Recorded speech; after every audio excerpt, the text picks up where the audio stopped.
Baghdad میں ایک بزرگ تھے تو درزیوں کا کام کرتے تھے. اللہ کے نبی حضرت ادریس علیہ السلام بھی درزیوں کا کام کرتے تھے. خوش ہوئے نا بات سن کے؟ پیشہ کوئی بھی برا نہیں، ایک برا ہے وہ ہے ہاتھ پھیلانا، اس کے علاوہ کوئی پیشہ برا یہ برا نہیں، یہ ہاتھ پھیلانا برا ہے. حضرت شیخ محمد بن حسن کہتے ہیں کہ وہ بزرگ جو تھے نا، امام غزالی نے لکھا ہے، وہ درزیوں کا کام کرتے تھے تو اس زمانے میں نا کھوٹا سکہ بھی کبھی کبھی آ جاتا تھا. کھوٹا سکہ پرانے لوگوں کو تو پتا ہوگا، چلو نوجوانوں کو بتا دیتا ہوں. چاندی کے سکے ہوتے تھے تو اوپر سے جب وہ کھس جاتا تھا نا نمبر، تو اس کو کہتے تھے اب کھوٹا ہو گیا. کیوں جی بزرگوں ایسے ہی ہے، وہ کھس جاتا تھا تو کہتے تھے سکہ، تو وہ چلتا نہیں تھا کہیں بھی. تو وہ بابا جی کی دکان مشہور ہو گئی تھی کہ وہاں کھوٹے سکے بھی چل جاتے، لوگ دے آتے تھے کھوٹے سکے. بہت سارے لوگ دے دیتے، بابا جی چپ کر کے قبول کر لیتے. مشہور ہو گیا، جو بھی جاتا کھوٹے سکے دے آتا، بابا جی قبول کر لیتے. پھر شام کو نا گھوڑے پہ بیٹھ کے جاتے اور دریا میں بہا. ایک دن کچھ بندے کھوٹے سکے لے کے آ گئے تو بابا جی ابھی مصلے پہ تھے، نماز پڑھ رہے تھے، تو بیٹے نے کپڑے دیے تو کھوٹے سکے وصول کیے. تو وہ کھوٹے سکے دینے والا شخص کھوٹے سکے دے رہا تھا تو وہ بچہ کہنے لگا تم نے بڑی عرصہ بیوقوف بنایا میرے ابا کو، کھوٹے سکے دے لے جاؤ. کہنے لگا تمہیں واقعی نہیں پتا چلتا کھوٹے ہیں؟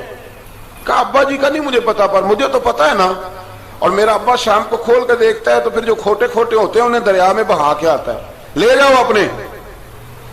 اتنی دیر میں بزرگ نماز سے فارغ ہوئے، کہنے لگے نہیں نہیں بیٹے رکھ لے، کھوٹے ہی رکھ لے. سننا بات. کہا جناب کیوں؟ فرمانے لگے میں کھوٹے اس لیے رکھ لیتا ہوں کہ لوگوں نے پیسوں میں ملا کے دوسروں کو بھی تو دینے ہیں نا، تو میں چاہتا ہوں چلو باقی لوگ نقصان سے بچ جائیں، ہمارا تو گزارا ہو ہی رہا ہے، باقی لوگ نقصان سے بچ جائیں. اور فرمایا پھر میں شام کو جا کے دریا میں ڈال کے آتا ہوں کہ کہیں میری اولاد بھی ان کو آگے نہ چلا دے. میں چاہتا ہوں کہ اور لوگ اس کام سے بچ جائیں.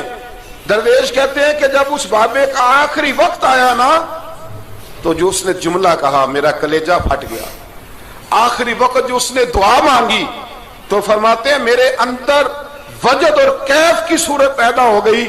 فرماتے ہیں ان بزرگوں نے اپنے آخری وقت دعا مانگی، اے اللہ میں نے ساری زندگی کھوٹے سکے قبول کیے تاکہ تیرے بندے شر سے بچ جائیں، تو یا اللہ تو بھی اس کھوٹے سکے کو قبول فرما لے.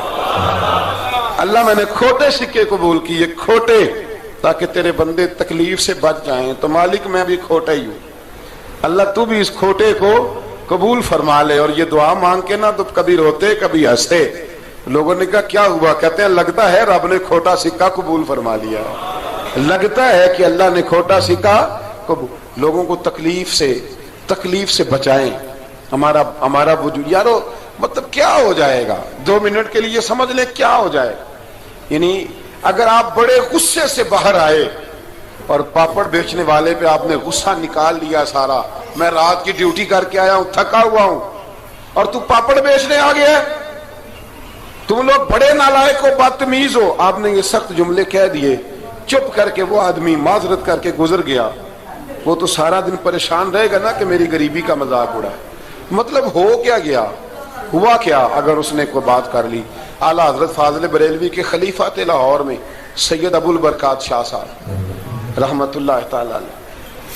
تو رات کو ایک شخص تراویح کے بعد حضرت سویا کرتے تھے. بہت سارے لوگ تو سو ہی نہیں پاتے رمضان کی راتوں میں، سو ہی نہیں پاتے، میں خود نہیں سو پاتا. اب تراویح سے اگر آپ 10:30 فارغ ہوئے تو 2 بجے اگر آپ کو دوبارہ اٹھنا ہے تو بیچ میں آپ کو کیا ملے گا؟ اگر آپ نے کچھ پڑھنا پڑھانا ہے، صبح درس دینا ہے، تو پھر تو آپ کے لیے بڑا اور یہ خاصا مشکل کام ہے، یہ خاصا مشکل کام ہے. آپ یقین کریں چند تفسیریں دیکھتے ہیں تو ٹائم بہت زیادہ ہو جاتا ہے. وہ پھر آگے سننے والوں پہ بھی ڈیپینڈ کرتا ہے ان کے مزاج مبارک کس طرح کے. سید صاحب رحمت اللہ علیہ نا عشاء کی نماز کے بعد تراویح پڑھ کے تو کچھ عبادت کی، کچھ مطالعہ کیا، صبح درس دینا تھا تو تھوڑی دیر کے لیے بوڑھے آدمی تھے، تھک گئے تو سو گئے. ایک بندہ نہ کہیں گیا ہوا تھا تو واپس آیا تو اس نے دروازے پہ دستک دی. تو سید صاحب کے بیٹے تھے، بخاری شریف کی شرح لکھی، بڑے عالم تھے، سید محمود رضوی صاحب رحمت اللہ. رضوی صاحب کہتے میں نے دروازہ کھولا، میں نے کہا ہاں جی بولو. کہنے لگا جی میں نے سید صاحب سے ملنا ہے. مفتی اعظم پاکستان تھے وہ، لاہور میں حزب الاناف ادارہ تھا، سید ابو البرکات شاہ. میں نے حضرت صاحب سے ملنا ہے. تو کہا کوئی حکم ہو تو مجھے نہیں, میں نے انہی سے ہی ملنا ہے. یہ بھی بڑا مسئلہ ہوتا ہے, میں نے انہی سے ہی ملنا ہے. چلو ٹھیک ہے جی, انہی سے مل لو. تو کہتے ہیں اتنی دیر میں نا سید صاحب بھی اٹھ کے آ گئے. محمود کون آیا؟ تو اس نے کہا حضور میں آپ کا ایک عقیدت مند ہوں, تو میں کہیں گیا ہوا تھا تو ابھی واپس آیا ہوں, تو مسئلہ نا کئی دفعہ پوچھنا کرتا ہوں تو بھول جاتا ہوں, ذرا بات کی نزاکت کو دیکھنا, بھول جاتا ہوں. تو یاد آیا تھا تو میں نے کہا چلو ابھی پوچھ آتا ہوں, گزر رہا تھا یہاں سے. میں پوچھو. کہنے لگا جی پوچھنا یہ تھا کہ جس نے فرض جماعت کے ساتھ نہ پڑھے ہوں رمضان میں, تو کیا وتر جماعت سے پڑھ سکتا ہے؟ مسئلہ پوچھنا تھا. علامہ محمود رضوی صاحب کہتا ہے مجھے بڑا ہی غصہ آیا. میں نے کہا کہ پتہ نہیں کوئی اس وقت مشکل آ گئی ہے جو رات کو آیا ہے. کسی وقت انسان رات کو طلاق دے بیٹھتا ہے, کوئی ایسی بات ہو جاتی ہے تو عالم کے دروازے پر, یہ تو عام سا مسئلہ ہے, سویرے بھی پوچھ لیتا. اتنی تکلیف دی اس نے, کتنی بڑی اذیت ہے. اور ایسے ہوتا ہے, ہم نہیں یہ احساس کرتے کہ یار تھوڑا سا دیکھ لیں, ماحول کو دیکھ لیں, طبیعت کو دیکھ لیں. مجھے بڑی اچھی طرح یاد ہے کہ میں نے ایک دفعہ نا ایک عالم سے مسئلہ دریافت کیا, وہ ہمارے استاد تھے, تو مجھ پہ ناراض ہوئے. میں بڑا پریشان ہوا کہ پوچھی تو میں نے دین کی بات تھی, تو استاد ہی ناراض ہو گئے. استاد واپس آیا تو یہ کہنے لگے تمہیں پتہ ہے میں شوگر کا مریض ہوں. میں بڑی تکلیف میں تھا, اور میں نے نماز کے لیے میں جلدی کیوں اٹھ کے چلا گیا تھا, میں نے ایک روٹی کھانی تھی, مجھے کچھ ہو رہا تھا. تو اب میں اگر تجھے انکار کرتا, دین کی بات تھوڑا دیکھ لیا کرو, مزاج کو سمجھ لیا کرو, تم سمجھتے نہیں, احساس نہیں پیدا کرتے. وہ بڑی اس وقت چیز سمجھ میں آئی کہ کچھ چیزیں ایسی ہوتی ہیں, ہر وقت انسان ایک موڈ میں نہیں ہوتا. آپ سمجھیں, بہرحال جو بات کرنا اس کو سمجھیے گا. تو وہ کہتے ہیں کہ سید صاحب نے اس کو کہا, میں بات ختم کرنے لگا ہوں, کہا کہ وہ اگر نہیں نہ پڑھے فرض جماعت کے ساتھ تو بہتر یہ ہے کہ وتر بھی جماعت سے نہ پڑھو. وہ بندہ مطمئن ہو کے چلا گیا. سید صاحب اپنے کمرے میں چلے گئے تو علامہ صاحب کہتے ہیں مجھے بڑا غصہ آیا. میں نے اس کو بلایا, میں نے کہا کہ کیا تیری جان کے مصیبت میں آئی ہوئی تھی؟ اسی وقت ہی مسئلہ پوچھنا تھا, اسی وقت ہی پوچھنا تھا, دن نہیں چڑھنا تھا, یا تجھے حضرت اسرائیل بتا گئے تھے کہ تیری آخری رات ہے؟ کہتے میں نے پورا غصہ نکالا اس پر. میں نے کہا تو بڑا ہی بیوقوف آدمی ہے, بوڑھے آدمی ہیں, اور بڑی مشکل سے نیند آتی ہے, آ ہی گئی تھی تو آ گیا ہے. کہتے میں غصہ کر رہا تھا تو سید صاحب آ گئے, تو آ کے مجھے ڈانٹا, چپ کر, اس طرح کسی کے ساتھ بات کرتے ہیں. پھر اس کو کہنے لگے بھائی معاف کرنا, یہ ابھی بچہ ہے, اسے پتہ نہیں. کہتے ہیں پھر مجھے کمرے میں لے گئے اور بہت بڑا ہی جملہ کہا. اگر آپ اپنا کلیجہ ٹھنڈا کرنا چاہیں نا تو اس طرح بھی کر سکتے ہیں. بہت بڑا جملہ کہا. کہنے لگے معبود مسئلہ تو میں نے بتایا, تمہیں کیا تکلیف ہوئی؟ اور پھر فرمانے لگے شکر کرو اللہ کا, اس دور میں بھی کوئی دین کی بات پوچھتا ہے. شکر کرو اللہ کا, اس دور میں بھی کوئی دین کی بات پوچھتا ہے. شکر کرو اللہ کا, کوئی دین کی بات پوچھتا ہے, ورنہ تو لوگ پوچھتے ہی نہیں. تو اگر آپ خوش کرنا چاہیں اپنے آپ, تو آپ سائیکل والے پہ غصہ کرنے کی بجائے یہ بھی تو کہہ سکتے ہیں نا شکر ہے رزق حلال کما رہا ہے, مانگ کے نہیں کھاتا, شکر ہے یہ محنت کر رہا ہے اپنی. تو آپ اپنے ذہن کو اس طرح کا بنائیں, سوچ کو اس طرح کا بنائیں. آج اس جمعے میں ہم نے ارادہ کرنا ہے کہ ہم نے آسانیاں دینے کی کوشش کرنی, ہم نے لوگوں کو تکلیف نہیں دینی, ہم نے کسی کو آزمائش میں مبتلا نہیں کرنا, ہم نے کوئی ایسا کام نہیں کرنا جس کی وجہ سے لوگ سمجھیں کہ یہ آدمی بوجھ بن گیا. کبھی بوجھ نہ بنے.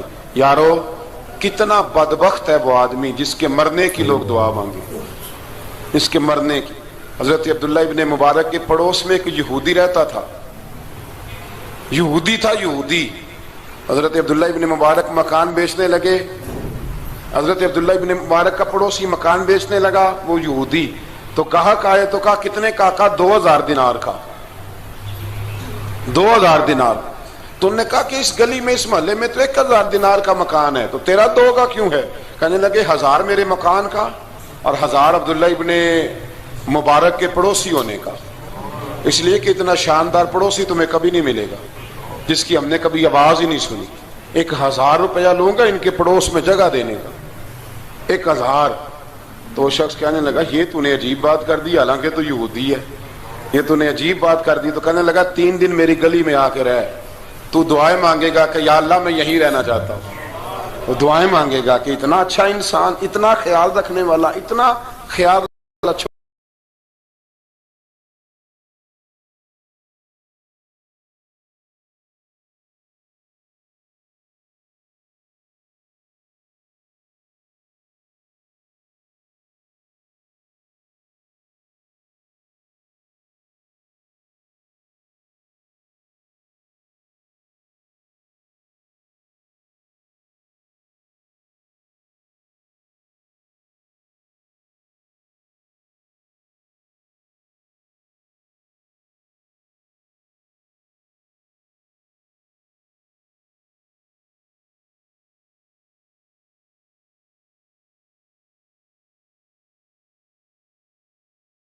کسی سے پیار کریں.